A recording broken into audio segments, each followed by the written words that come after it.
বিসমিল্লাহির রহমানির রহিম। তো রান্না বসিয়ে দিয়েছি।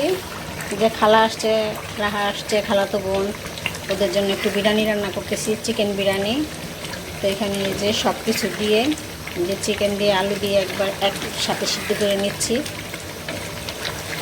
যেহেতু চিকেনটা তাড়াতাড়ি হয়ে যাবে, আলুটাও তাড়াতাড়ি হয়ে যাবে, নতুন আলু। তো এই যে বসিয়ে দিয়েছি হচ্ছে। তো এটা তো রাতের বেলা, এই যে বাইরে রাত, তো রাতের বেলায় তো এই যে কাজ করতে পারি, রান্না বাড়া করতে পারি।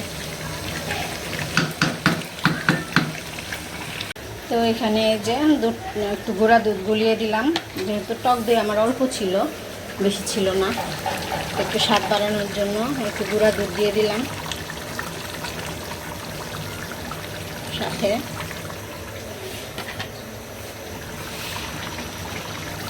আর একটু টেস্টের জন্য একটু চিনি দিয়ে দিলাম, হালকা সামান্য একটু চিনি দিব, বেশি দিব না। এখন আমি নাড়াচাড়া করে দিব, ভালো করে নেড়ে দিব। এখানে যে পোলার চালটা ধুয়ে নিব, সাথে একটু আজকে মুগ ডাল দিয়েছে বিরিয়ানিতে, আজকে মুগ ডাল দিব, দেখি খেয়ে কেমন লাগে। আমার খালা বললো খুবই নাকি ভালো লাগে, মজা লাগে। তো আমরা তো দিই না কখনো, তো আজকে দিয়ে দেখি কেমন মজা লাগে। তো এখানে যে মাংসটা উঠিয়ে রাখলাম, নাহলে একসাথে দিলে ভেঙে যাবে। তো এই চালটা দিয়ে দিছি, চালটা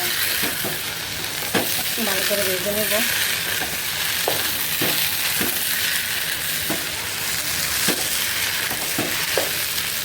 চাল ভাজার শব্দ হতেছে, তা একটু ভাজবো, ভালো করে ভেজে নেব, তাহলে সুন্দর মতন ফুটে যাবে সব একসাথে।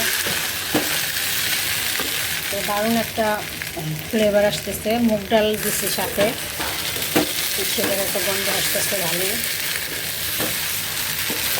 তো এই যে চালটা এখন এই যে এইভাবে ঢেকে দিয়েছি, পানিটা আর একটু কমুক, পরে আমি মাংসগুলি দিয়ে দিব।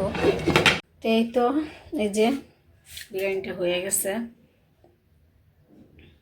যখন খাবো আবার তখন দেখাবো। এখন ঢেকে রাখি, চুলাও বন্ধ করে দিছি, কারণ একদম সুন্দর মতন হয়ে গেছে। তো একটু মাখা মাখা নরম নরমভাবে রাখছি, তা বেশি ঝরঝরা হলে খাওয়া যায় না, সেজন্য একটু মাখা মাখা রাখছি, খেতে যাতে ভালো লাগে। রাত বাজে কয়টা? 40 মনে হয়, 12টা। আর তুমি তো এগুলো খাইতেছো এখন, এত রাত করলে হয়? আজকে বিরিয়ানি কেমন লাগলো? মাশাআল্লাহ, অন্য দিনের তুলনায় আজকে অনেক ভালো হয়েছে। হুম, প্রতিদিনই তো ভালো হয়, কিন্তু আজকে একটু বেশি ভালো।